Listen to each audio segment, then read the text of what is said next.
A day in my life as a factory worker dito sa Taiwan. Hi guys! Ako nga pala si Nika, OFW dito sa Taiwan. Good morning, good afternoon, good evening guys, kung nasaan man kayong panig ng mundo. Maaga nga akong gumigising tuwing may pasok. Ayoko kasing pumipila sa shower room. Kapag kasi na-late ka gumising ay maghihintay ka talaga. Syempre, first come first serve basis. Pagkatapos ko maligo ay magbibihis lang ako at ang ritual. Skincare is life. Makalimutan na kita, wag lang to. Chariz. Panggabi nga pala yung pasok ko guys. 7 p.m. to 7 a.m. 6 p.m. nga pala umaalis yung bus namin. Kaya dapat bago mag 6 p.m. ay nasa bus ka na. Kasi kung wala, di ka talaga important para hintayin ka. Magta-taxi ka talaga nang wala sa oras. On time kasi sila dito sa Taiwan guys. Pagkadating nga sa company namin ay dito na ako kumakain. After nga kumain ay change outfit na agad para pumasok. May uniform kami dito guys. Itong blue tapos pinapatungan pa namin ng bunny suit na kagaya nito. Nung unang suot ko nga nito guys, kala ko hindi ako tatagal. Nakaka-suffocate kasi. Tapos samahan pa ng ang sakit ng likod mo dahil sa magdamag kang nakatayo. Nung tumagal naman na ay nasanay na din naman ako. Wag nga pala kayong mag-alala kahit ganyan yung suot namin. Malamig naman dun sa loob ng pabrika. Sa mga nagtatanong kung sang agency ako nag-apply, sa JS Contractor nga pala ako nag-apply guys. Located yan sa loob ng Intramuros, Manila. Ang trabaho ko naman dito guys ay isa akong machine operator.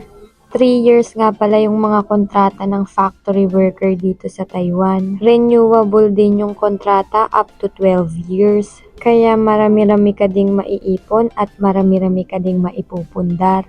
Sa unang kontrata ko nga guys ay naipagawa ko yung bahay namin. Kasabay din nun ay nakabili din ako ng sarili kong bahay. Nabilhan ko din ng motor pang hanap buhay yung kapatid ko. Nakapagpaaral din ako ng bunso kong kapatid. At nasusustentuhan ko din ang mga pangangailangan ng mga magulang kong senior citizen. Kaya nga kahit napapagod ako guys, ay worth it talaga. Iba kasi talaga yung feeling ng nakakatulong ka sa family mo. Oo nga pala guys, kahit tumutulong kayo sa family nyo, wag na wag nyong kakalimutan yung sarili nyo. Magtabi pa rin kayo ng savings nyo.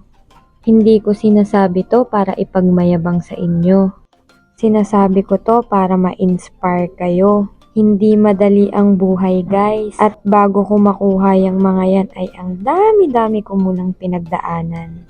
Pero syempre, hindi pa dyan nagtatapos ang mga pwede pa nating i-achieve. At simula ngayon, isasama ko na kayo sa journey ng buhay ko. Excited nga ako umuwi ng Pilipinas guys kasi pare-pareho tayong hindi pa rin nakikita yung mga naipundar ko. Sa mga pictures and video calls ko lang din kasi sila nakikita. Huwag kayong mag-alala guys, pag uwi ko ipapakita ko din sa inyo.